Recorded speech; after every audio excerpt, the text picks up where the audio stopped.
로마서 8장. 진실로 이제 그리스도 예수 안에 있는 사람들은 유죄 판결을 받지 않습니다. 나는 그리스도 예수 안에서 산다는 새로운 영적인 원리로 죄와 죽음의 옛 악순환에서 벗어나기 때문입니다.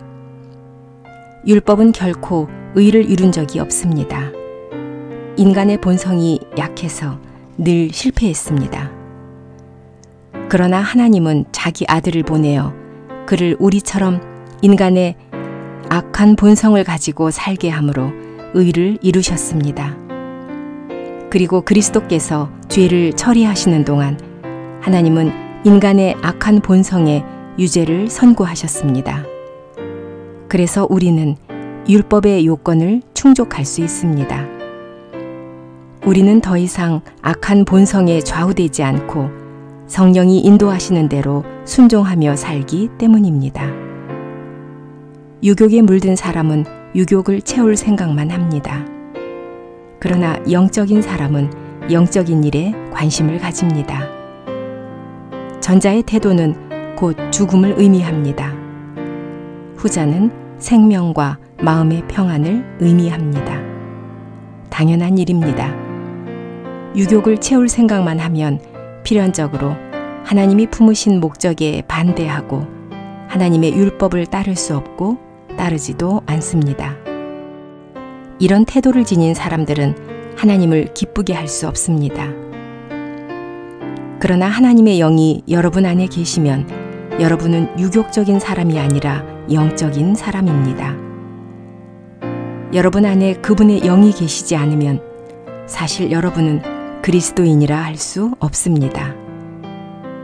그리스도께서 정말 여러분 안에 계신다면 여러분의 악한 본성은 죽었지만 여러분의 영혼은 그분이 가져오신 의 덕분에 살아난다는 뜻입니다. 그리스도 예수를 죽은 자 가운데서 다시 살려낸 분의 영이 여러분 안에 머무시면 그분은 그 영으로 여러분의 존재 전체, 그렇습니다. 여러분의 죽을 몸에조차 새로운 힘과 생기를 주십니다. 그분은 이제 여러분 안에 계십니다. 형제 여러분, 그래서 우리는 자신의 유욕적인 본성에 따를 의무도 본능대로 살 의무도 없습니다. 그렇게 살다가는 확실히 영적인 죽음을 맞이합니다. 반대로 여러분이 성령께 순종해서 본능적인 행동의 맥을 끊는다면 여러분은 살아날 것입니다.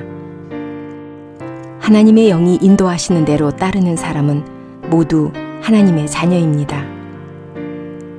여러분은 옛 노예처럼 두려움을 다시 느끼지 않아도 됩니다.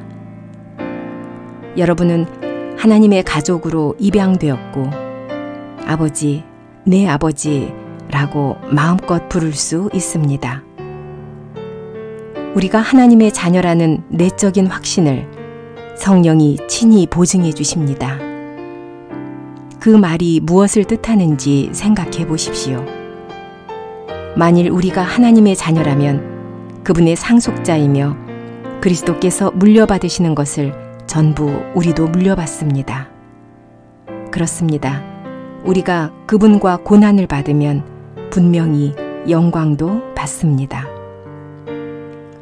무슨 일이든지 지금 우리가 겪는 일은 하나님이 우리를 위해 준비하신 장엄한 미래와 비교하면 아무것도 아니라고 생각합니다.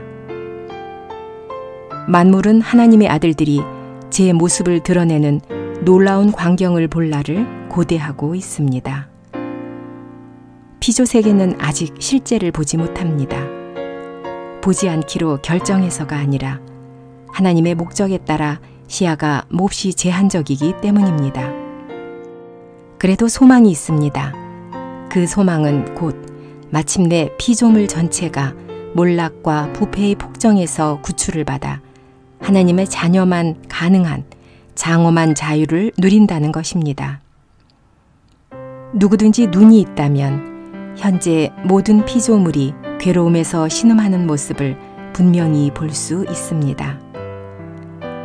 성령을 미리 맛본 우리 역시 고통스러운 긴장 상태에서 몸의 구원을 기다리고 있는 것도 분명히 볼 수 있습니다. 그것은 바로 우리가 그분 안에서 온전한 아들이 되었다는 것을 뜻합니다. 우리는 이 소망으로 구원을 받았습니다.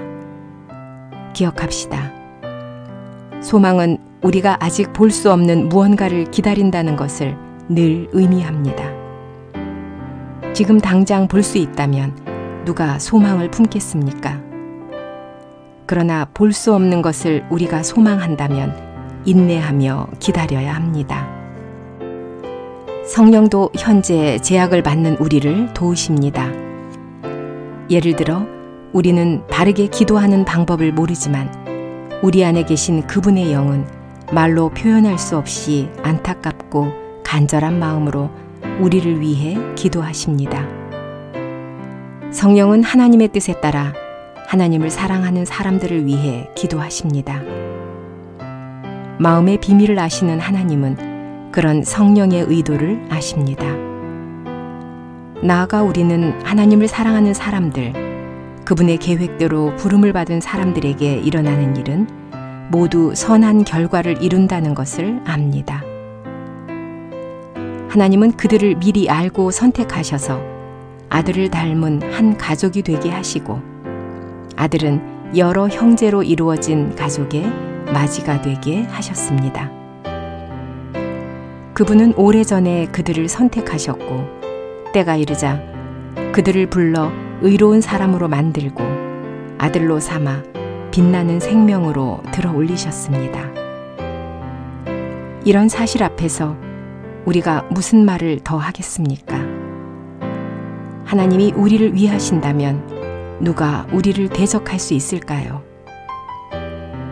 그분은 우리 모두를 위해 자신의 아들까지도 아낌없이 내어주셨습니다. 그런 하나님이 우리가 필요한 다른 것을 자신과 더불어 전부 주시지 않겠습니까? 하나님이 선택하신 우리를 감히 누가 고소하겠습니까? 하나님이 친히 우리가 죄에서 풀려났다고 선언하셨습니다. 우리에게 유죄 판결을 내릴 자리에 있는 이가 누구입니까? 오직 그리스도 예수뿐입니다. 그리스도는 우리를 위해 죽으셨고 우리를 위해 다시 살아나셨습니다. 그리스도는 주권자로서 우리를 위해 다스리시며 우리를 위해 기도하십니다. 누가 우리를 그리스도의 사랑에서 갈라놓을 수 있겠습니까? 어려움이나 고통, 박해가 그리할 수 있겠습니까? 헐벗음과 굶주림, 생명의 위험이나 무력의 위협이 그리할 수 있을까요? 과연 다음과 같은 옛글이 옳다는 것을 아는 사람들이 있습니다. 우리는 당신을 위해 온종일 죽습니다. 도살자들은 우리를 양 취급했습니다. 아닙니다. 우리를 향한 사랑을 증명하신 분 덕분에 우리는 모든 일을 압도적으로 이깁니다. 나는 전적으로 확신하게 되었습니다. 곧 죽음이든 생명이든 하늘이 보낸 사자든 지상의 군주든 오늘 일어나는 일이든 내일 벌어질 일이든 위에서 온 힘이든 아래에서 난 힘이든 그리고 하나님이 만드신 온 세상에 있는 다른 어떤 것이든 우리 주 그리스도 예수 안에 있는 하나님의 사랑에서 우리를 갈라놓지 못합니다. 아멘.